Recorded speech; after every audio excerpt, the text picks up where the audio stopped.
Hello, everybody. It's Kaneki. I come in the name of the Lord, and I just wanted to share the just the day, yeah, that kind of connects to the video that the audio that I did about refining the beginning of your end, about the crucifixion and why I was led to that, and for some reason, and I was reading about it and whatnot. But this whole day, so this morning I woke up and I felt like as if God wasn't there. And I remember in my first season when I felt that the zeal of the Holy Spirit kind of diminished, and I was like, "What is this? Like, is it leaving me? Like, what's going on? Is it something that I did and whatnot?" Came to the understanding that when God rests, the Spirit rests. Yeah, and so that's why it doesn't leave you, but it just the zeal, you know, turns more peaceful or graceful or whatnot.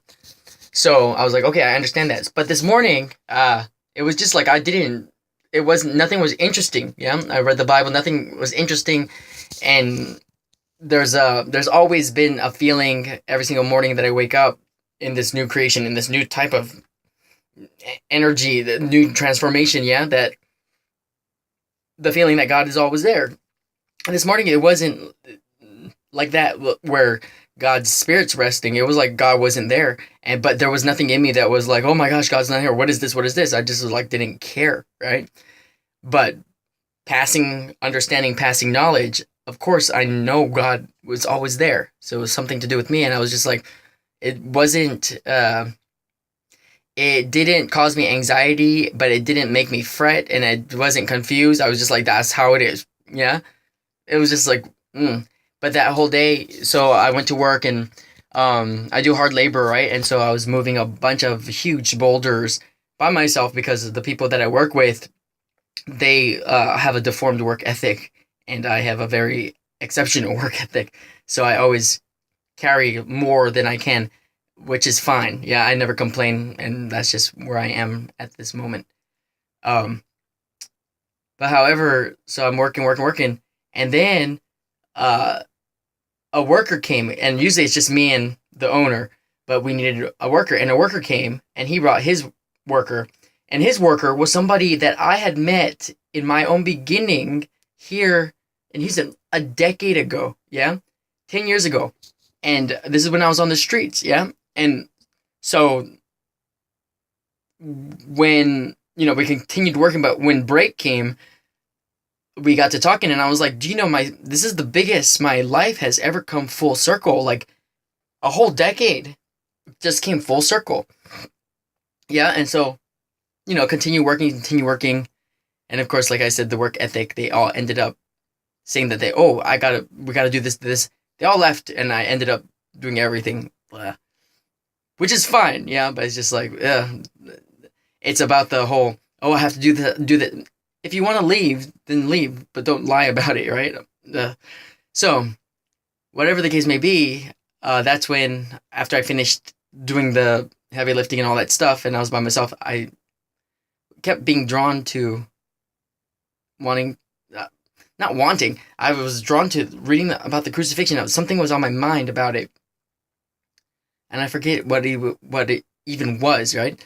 But I was reading it, and I was just very convicted by it all the time. Every time I read that, I end up to tears, right? And I'm just like, ugh. And then that's when the message came out to that audio recording. And then I was working, and where I was working, it's the landscaping part, right? But they're also building they have construction people on the site, and there was one construction guy, you know, and when I was done and waiting for them to come back so that they could pick me up to take me home, he was finished with his work, and he was a very nice man, but uh, when he came out, I was already sitting there for about a good 20 minutes, just in silence, pondering everything that was going through my mind about this whole thing. Yeah. Um, and then I kept saying, like, teacher, right? Then he ended up being a teacher. He was retired, right? Yeah.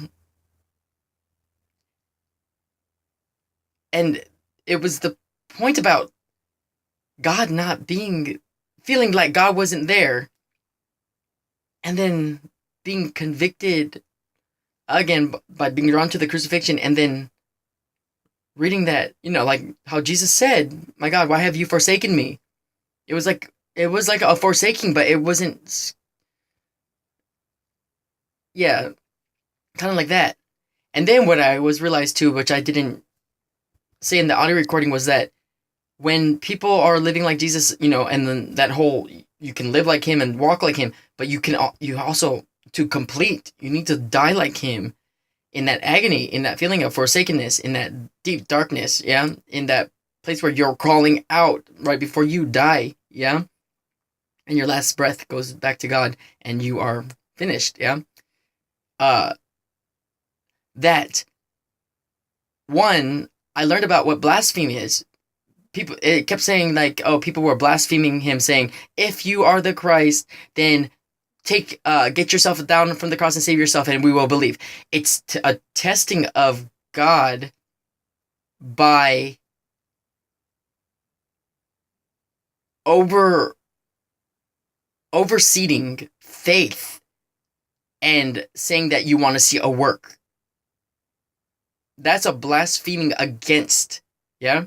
But then blasphemy of the Holy Spirit is, like I said, a power that a pure Holy Spirit, once it has that power, raises in just whatever is transgressive in its presence, just drops dead and gives its life to the Holy Spirit. Yeah. But that's blaspheming against God, is testing, but it's not just testing like, oh, like, let me see you do this, then I'll believe that. It's at the point of when you are at a low, yeah?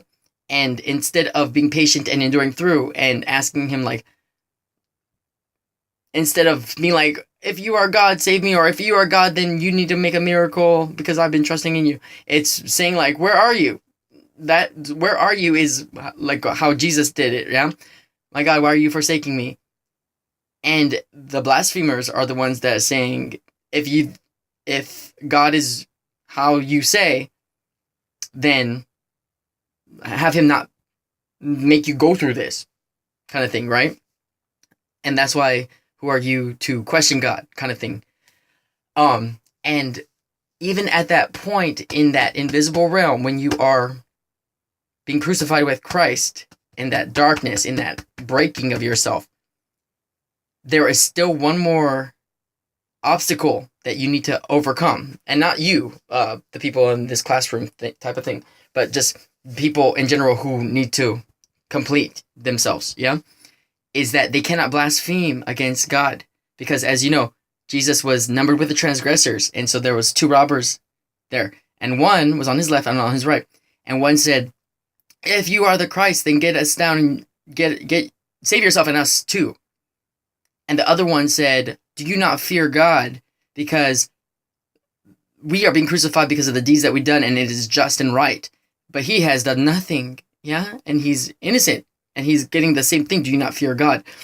In that sense, when, at that moment, as I know personally, when I was being, because I feel like it's been opportune to me more than once. And it was only finally one time that I got it right, yeah? So I was crucified many times, but then finally I got it right.